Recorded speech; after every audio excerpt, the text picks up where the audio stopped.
Hello, everyone, and welcome to Brubacher and Beyond podcast, where we're shaping the world we live in so that more people can find the construction industry uncommonly refreshing.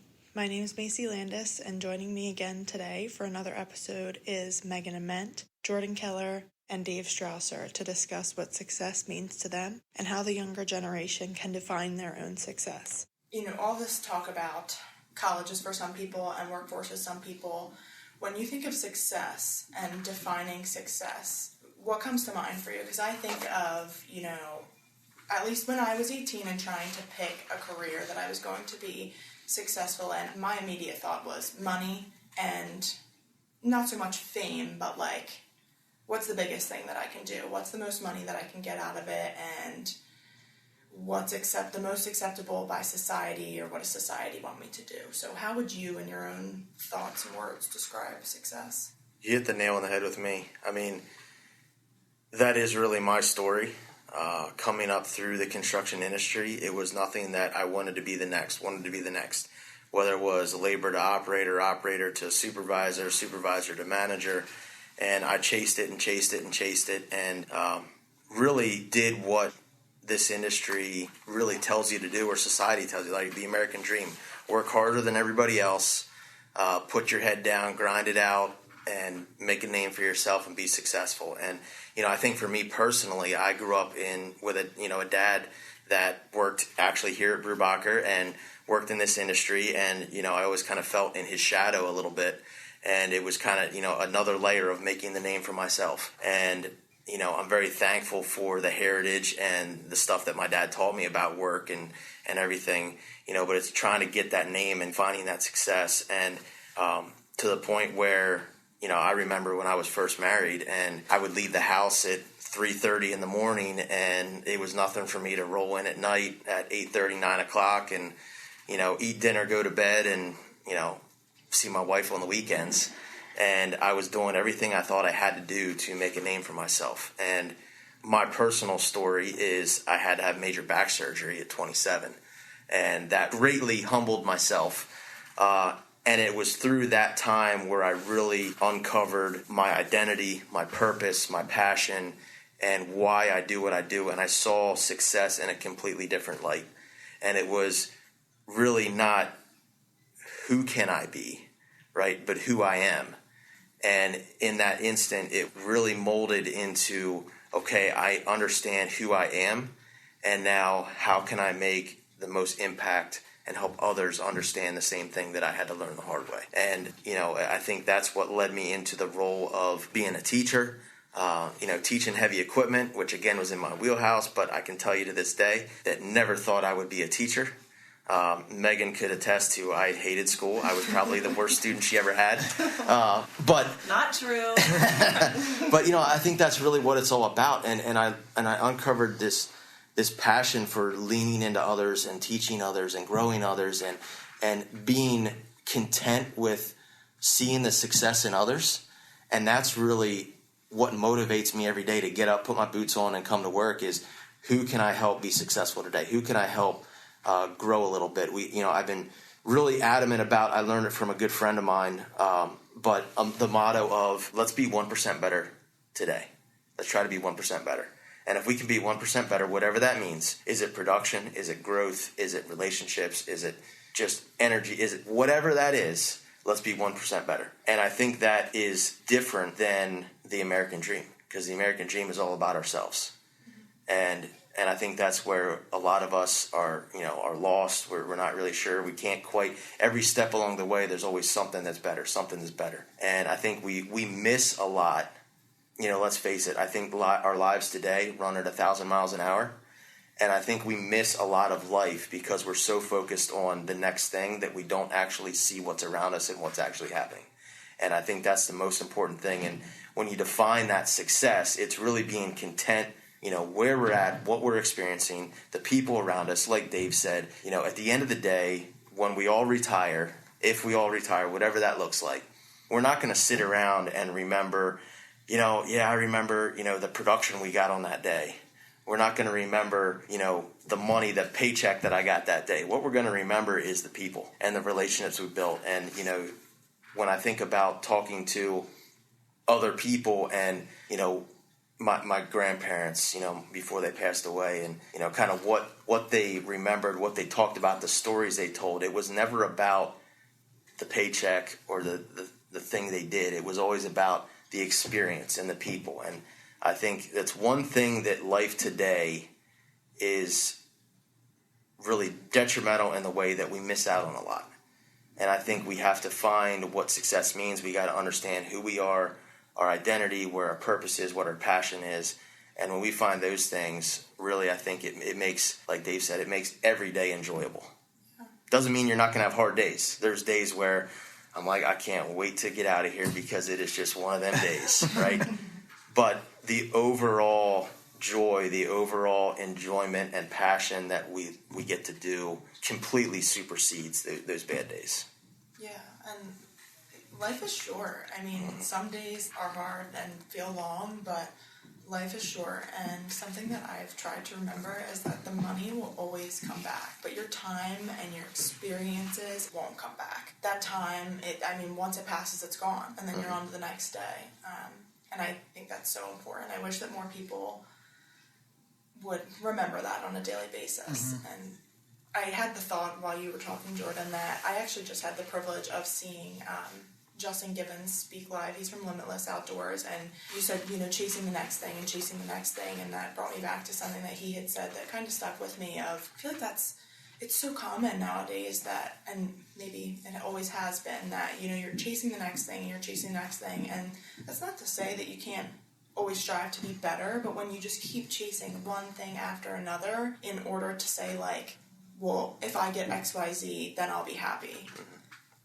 The more that you do that, then you get that thing, and then it's like, well, okay, but now what's next? Rather than being content with where you are, like you said, who you are, and having a relationship with God, and looking at everything in the sense of everything is a blessing. Whether it's a bad experience or a good one, you can take something out of it and learn something from it and grow as a person. That's really important. And to speak into what Jordan said about the striving versus the contentment, we have a picture, my wife and I have a picture that we laugh about. We laugh about it now, but it was hard in the moment. I was in the same instant, same moment of striving and just putting everything else on the back burner to strive for this carrot of success that I thought there was. I have a picture, my wife and I look at it still to this day. My daughter was newly born. She was 3 months old maybe, and I think the timestamp's like just before 8 o'clock at night, and I'm holding her on the couch, and I'm completely asleep. She's wide awake, but I'm completely asleep. And there's a saying I heard, I forget where I heard it recently, but it says about be where your feet are. And because I was striving so much for success, I was in that moment, I was never where my feet were. My brain was somewhere else. I was so exhausted I couldn't even enjoy my 3-month-old daughter. Like that was viewed as success. Looking back, that was such a far cry from success. Like the contentment that comes with true success shows you that is not even anywhere close to what success actually looks like, the striving. Right. Yeah, and we are with an industry, that we work really long days, really tough hours, but we also, I feel like, I like that Brubacher tries to have a balance of, we understand that you have a life at home as well, and I think that more and more companies are realizing that is so important, that, yeah, you gotta make the money, and we live in a tough world, but also, like we said, those experiences and that time, they're not coming back. And if all you're worried about is working, making that money, becoming a millionaire, you're missing out on a lot. Yeah, I think, it's funny because I think we talk about this balance, and we also, on the same side, we almost talk out of both sides of our mouth at times, because it's like, I want you to value your family, I want you to spend time with your family, and then we talk about drive and hunger, right, as something that's successful here at Brubacher. And I think that gets twisted to say drive and hunger, if you want to be successful, if you want to be looked at by your peers or grow in a company, that drive and hunger means you're going to devote your life 24/7 to Brubacher. And that's not at all what we mean, right? That is... It really, like Dave said, it can be very unhealthy for you. And knowing that everybody has different work-life balance, I think that's one thing we recognize as well. But it really means, when I talk about drive and hunger, when you're here, when you're at your place of work, when you're Driving hunger, I think, is something it's not just in the confines of work either. I think driving hunger means you're going to give it 150% every minute of every day, whether that's for the 10 hours you work here and then you go home and you give 150% to your family, 150% to the hobby that you're involved in, 150% to the community organization that you're involved in, right? And that's really what driving hunger. Let's learn, let's grow, let's get 1% better every day.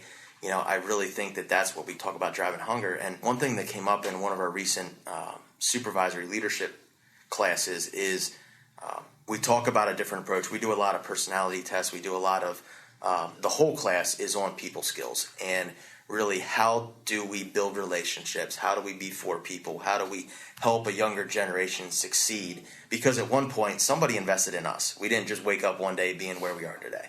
And how do we do that? And one of my supervisors, I love him to death, and he said, "So you're asking us to be soft?"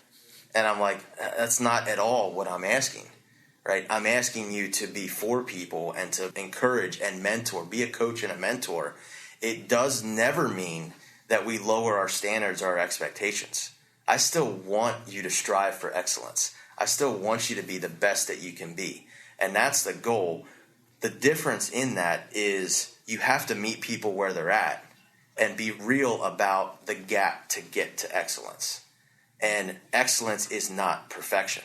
It'll never be perfect. But how do we do the best we can? How do we get 1% better? How do we work towards that goal of being better and learning and growing? And it really comes down to those relationships. And, I would be willing to go out on a limb and say, if you're listening to this and you are not spending one day a year letting somebody shadow you, shame on you.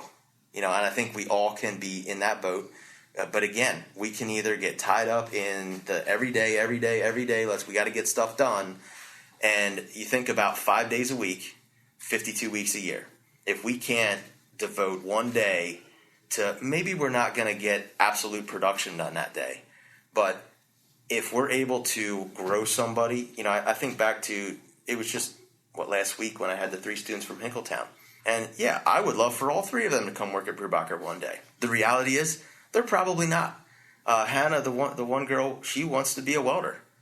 Kudos to that. I am so pumped for her to be a welder. And we got to talk about different schools, different places, different ways to get training, certifications, options out there. There's the reality that she may never work at Brubacher. But we got to spend 6 to 8 hours that day talking about her future and steering her in the right direction. And I think that's what it's about. It's uncovering, helping somebody make decisions or think about things that keeps them on a productive path. And it doesn't mean that we're not going to let people have mistakes, right? I think that's one of the things that we don't want to invest in people is, we have a tendency to just step in and do it ourselves instead of letting people grow and learn. And, I have this saying that, allow people to make mistakes, allow people to fail when the consequences are small. We were all there, we all learned, and really when we make mistakes is when we learn the most. And I think that as we're investing, as we're mentoring, as we're coaching people, we have to let people make their own decisions. And, a lot of times it's different if I tell you to do something or you believe that's what you should do. And you kind of make the decision for yourself.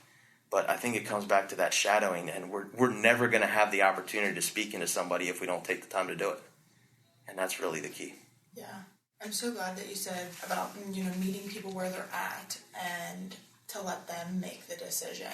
And that's something that in my life I've tried to work on lately is in work and in my personal life as well, is to meet people where they're at and, not be mad about it, not want it to be different necessarily, but to meet them where they're at and to be like Jesus and walk alongside of them in their process and let them make the decision themselves, but, be a supporting factor and instill some hope, some faith in them that they can do it. I think that's really important.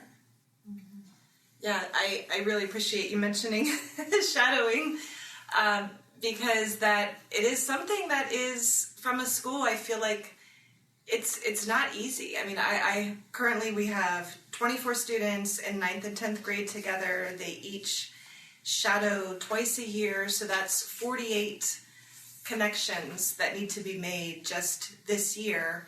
And as we grow, that's going to increase, and we fully recognize that it is time out of somebody's busy day that otherwise they would be able to be productive, but they are spending it with somebody who wants to learn a little bit about the field. So we are so grateful, and we have so many wonderful partnerships, and we're always looking to have more connections and more places for our students to go shadow. But I had the opportunity to pick Hannah up and bring her back to school after that day, and the time you took with her and the conversations that you had with her and the knowledge you were able to share with her, not just you, but other people that she talked to, like that made a big impact on her. It meant so much. It really did. And I know the groups of students that you've had in the past before, like high school kids are awesome. Like I feel like they get a bad rap.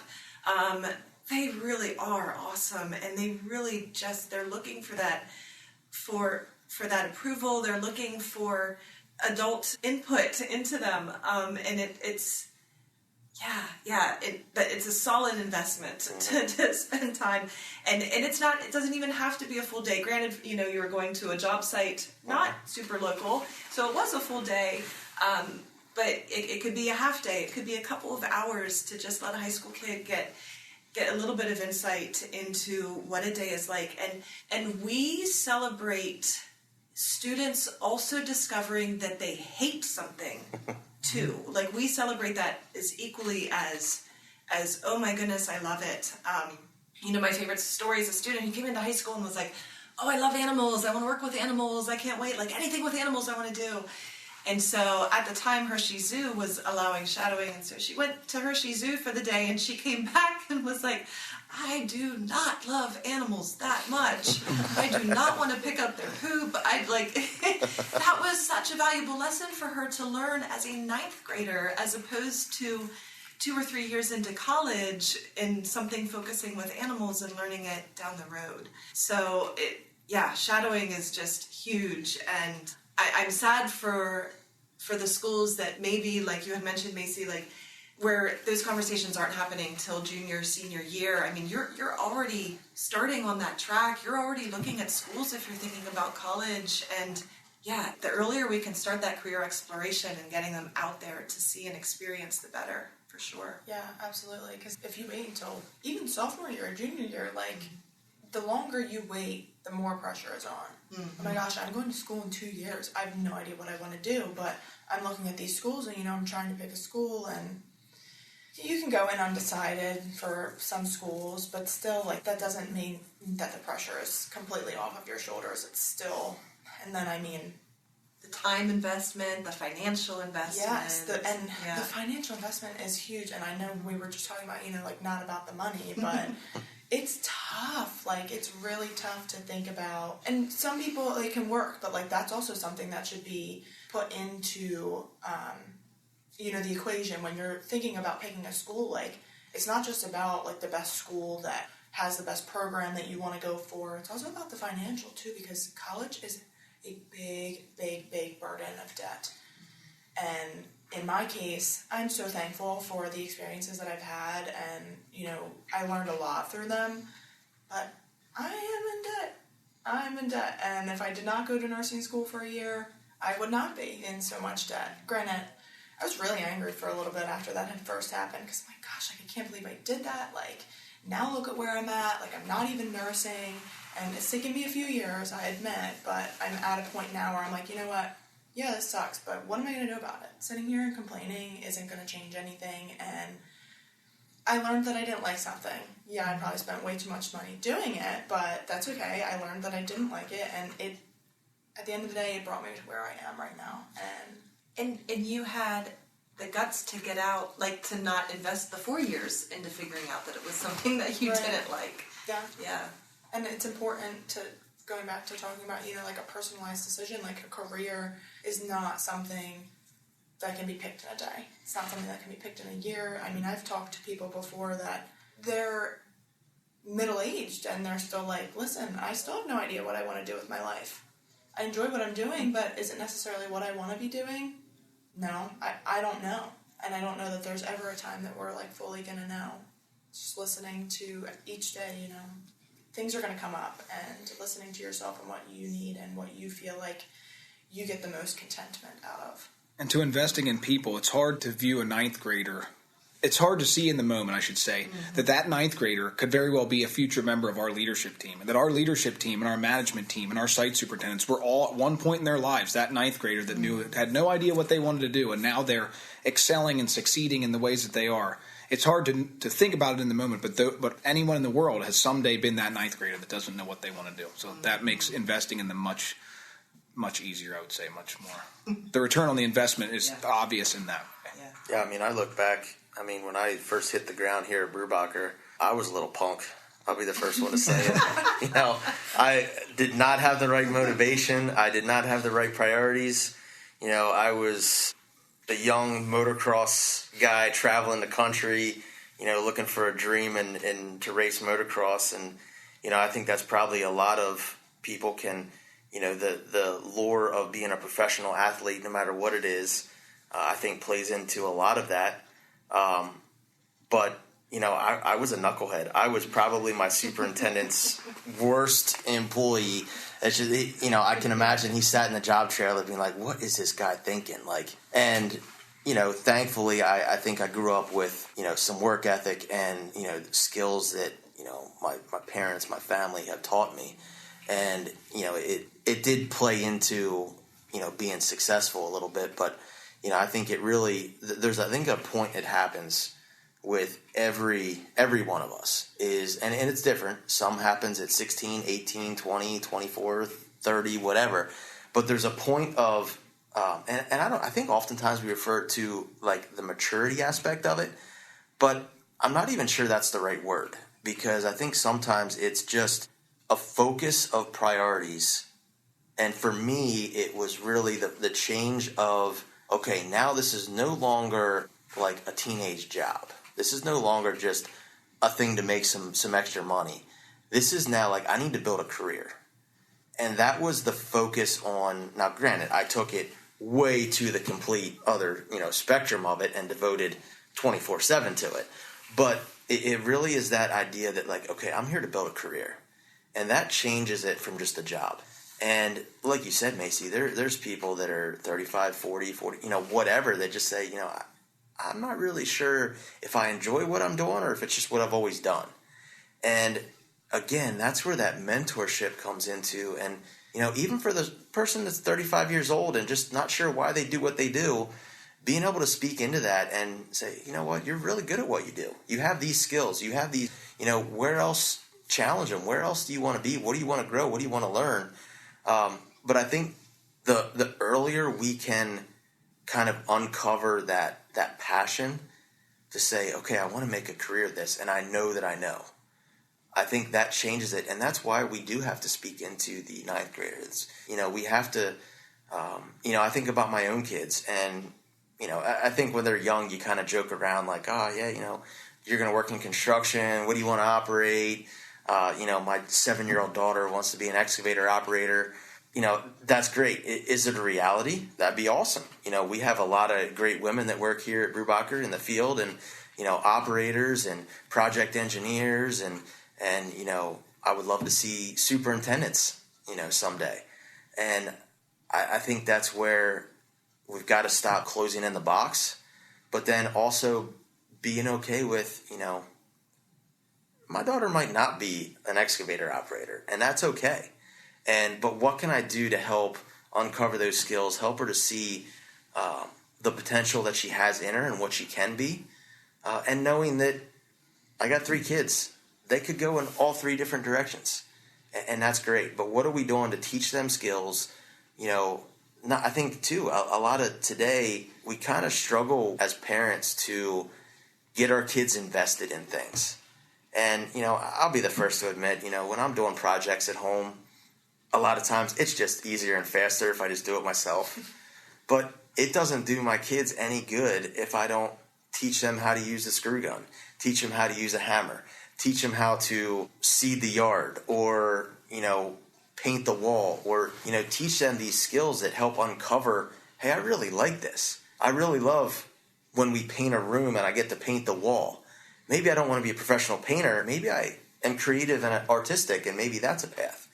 You know, I think we've got to again slow down and invest in the people around us. And our kids are the people that we are around the most. And what are we doing?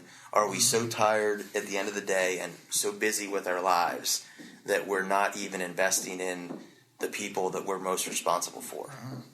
Yeah, that's a really good point. And my prayer for the world is that more people will take that. I feel like we've talked about, you know, everybody is 1,000 miles per hour, rush, and I feel like that's just common in our world. But I hope that at least one person listening can take that and say, you know what, maybe I'm going to make a goal for myself, and I'm going to try and slow down a little bit and teach my kids something, or I'm going to let somebody shadow me at work, or make an impact in someone's life. And it could be the smallest thing. Like, you were talking about how amazing high schoolers are, and like how it's crazy to me, like the smallest little things can have the biggest impact on them. And I think that everybody needs to learn from that, in the sense of you can take something out of every experience that you have, as long as you're in the right mindset, and that the littlest thing that someone says can change your day, can change the way that you look at things, if your mind is set to be like that.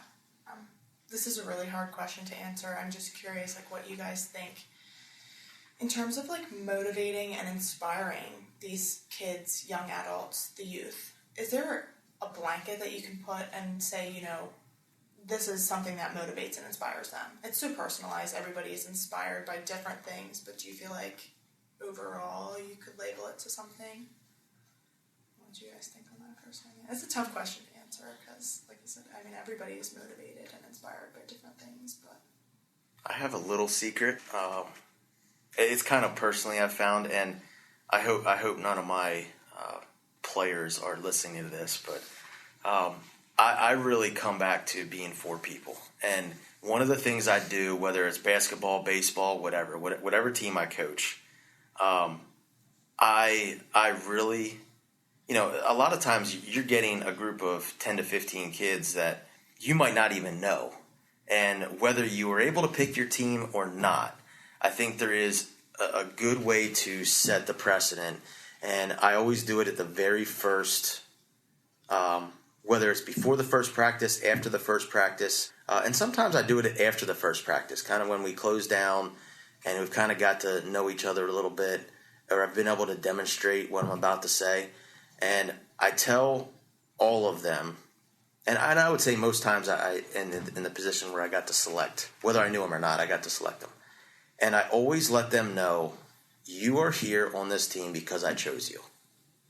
Because I've seen something in you. Whether it's here at practice, whether it's prior, and I've chosen to be your coach. And I think that is something for a younger generation that wants to belong, wants to find purpose, wants to find identity.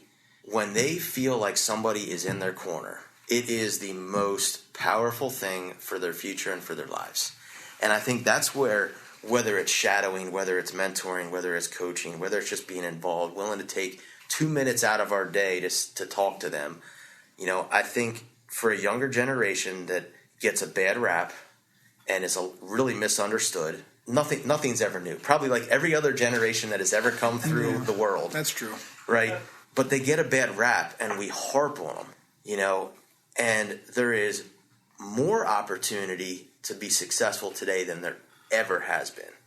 More opportunity for, and honestly, maybe we stop using the word successful because of the miscued context of that word, but more opportunity to enjoy what you do, more opportunity to grow and develop and become the best version of yourself.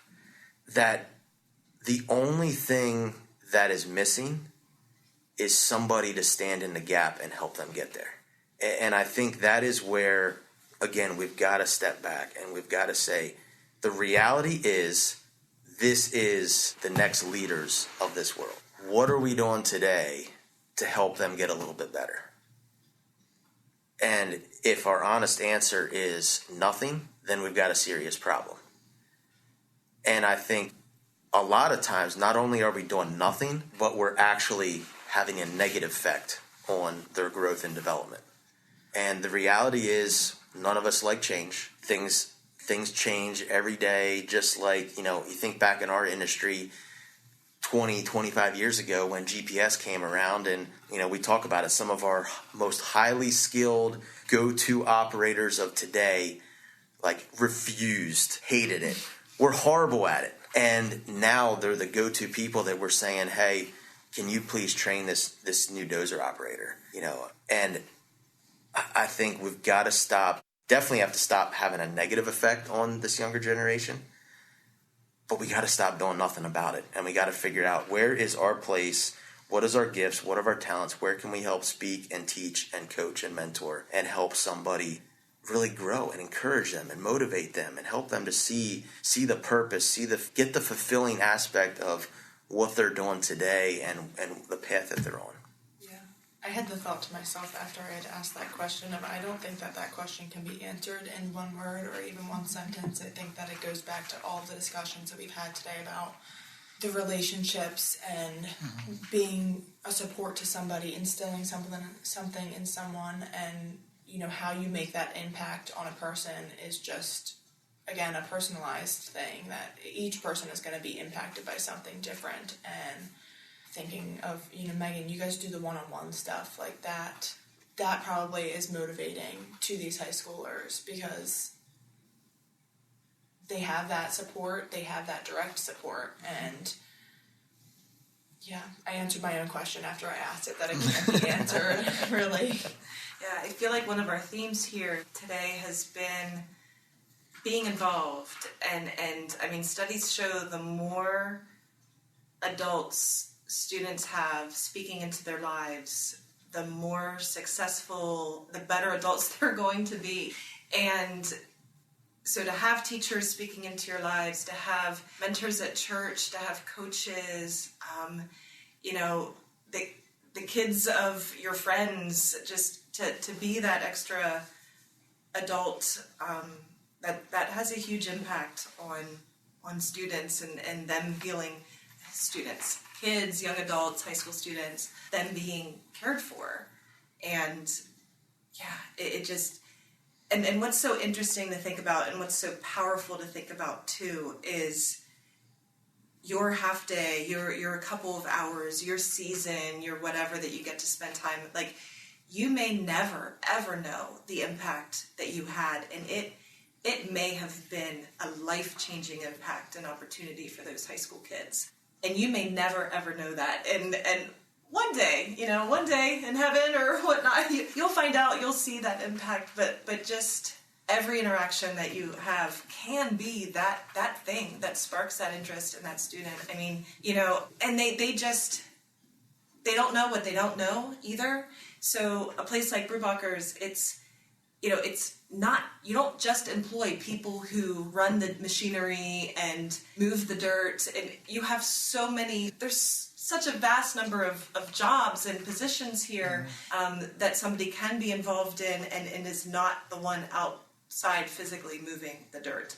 I remember, we've taken field trips, for example, to Baumberger's Hardware in Lidditz, and our kids are like, "Are you seriously taking us to a hardware store for a field trip?" And I'm like, you just wait, because there's design, there's tiling, there's flooring, there's their warehouse, and fixing all the equipment that comes in and selling, and just there's so much more to businesses around us. I mean, we are so rich here in Lancaster County with such a huge variety of industries, and students need to know there's so much more than what meets the eye, and how are they going to figure that out? But it's through relationships, whether it's a relationship our school has with a business, or specifically telling high school kids about what you do and the other jobs that exist in your workplace, and just having that open conversation for them to be aware of the different possibilities that are out there. And to what you said about speaking words of life over at that high school kid, or even another fellow adult,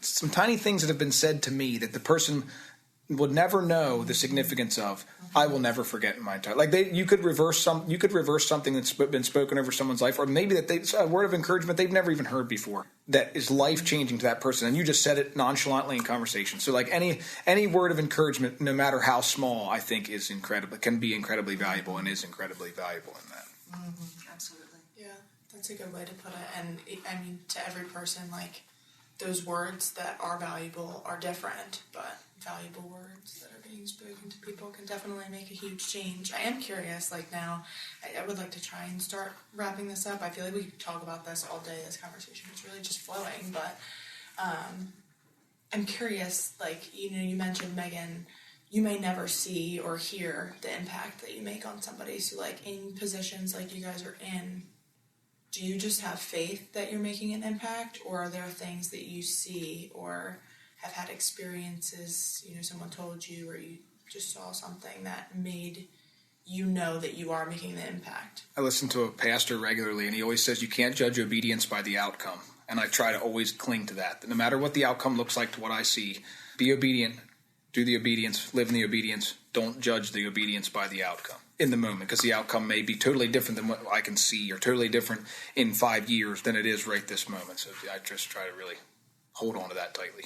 Right, so you're doing the thing that you know or you feel is right for you, at least, and regardless of the outcome, like, you're clinging on to that. I like that. I feel with how our high school program is run currently, I have students for more than just 1 year of biology or environmental science that I experienced in a prior position, but I get to walk with them through all 3 or 4 years that they are in high school with us. And so I feel like I'm able to see fruits of labor in those 3 and 4 years, and seeing students get excited about something and then be on the pathway to pursue that. So I feel hugely blessed in the position that I'm in, that I'm able to see that because of the length of the relationship that I'm able to have with these kids. I believe we can't look for really the short term when it comes to people. People is a long-term game, and it's really not a game, but it's long-term. And if we're so focused, if we're motivated to invest in others because of the results, we'll probably always be disappointed. But if we are truly motivated by seeing somebody grow, seeing somebody learn, seeing somebody get a little bit better, or honestly, sometimes it's just seeing somebody take ownership and responsibility and be able to make their own decisions, and seeing them on that path. I think our natural human tendency is to try to put things in that box. And when we look at somebody as an open box and their future could go any which way, who are we to say what they're going to be in 10 or 15 years? I think a lot of, especially here at Brubacher, we're trying to identify potential and skills and tendencies and, character traits that will lead somebody to, future roles.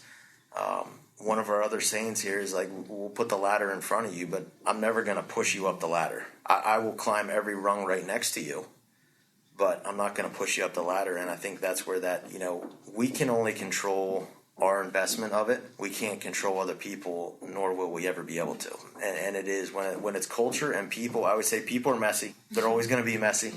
When you're in the people growth and development, mentoring, coaching, you're going to be walking in the mud. But if we're so wrapped up in the short term, we'll never get a chance to see the long term.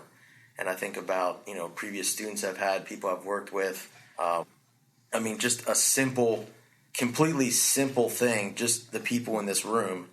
Had I ever known when I was in science class that I was going to be working with Megan in growing and changing the lives of students, and I could have never planned that. Right. I look at Dave, and he worked for a previous another contractor that came through my apprenticeship program when I was at the school. I didn't even know him when he walked through the door.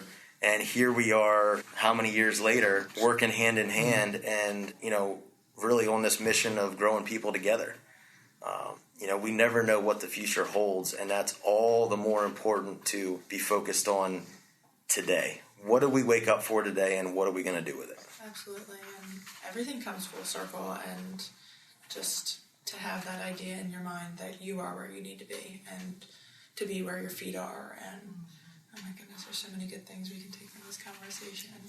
Yeah, I'm so thankful you guys were willing to come and sit down and talk about this, and I think there are so many things that could be taken from this conversation, and I hope that at least one person that's listening is touched by at least one thing that was said.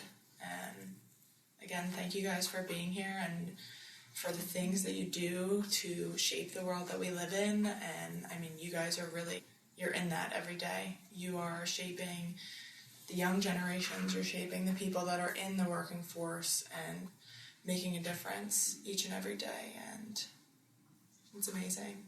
Thank you again for joining us, and yeah, super excited for how this can turn out.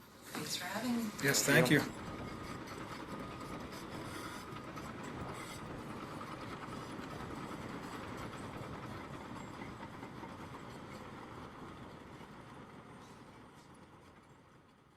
Thanks for listening to the Brubacher podcast today.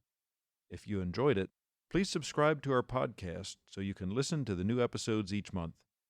Share it with your friends in the industry and those who might like to learn more about the construction industry. Feel free to check out our website at www.brubacher.net.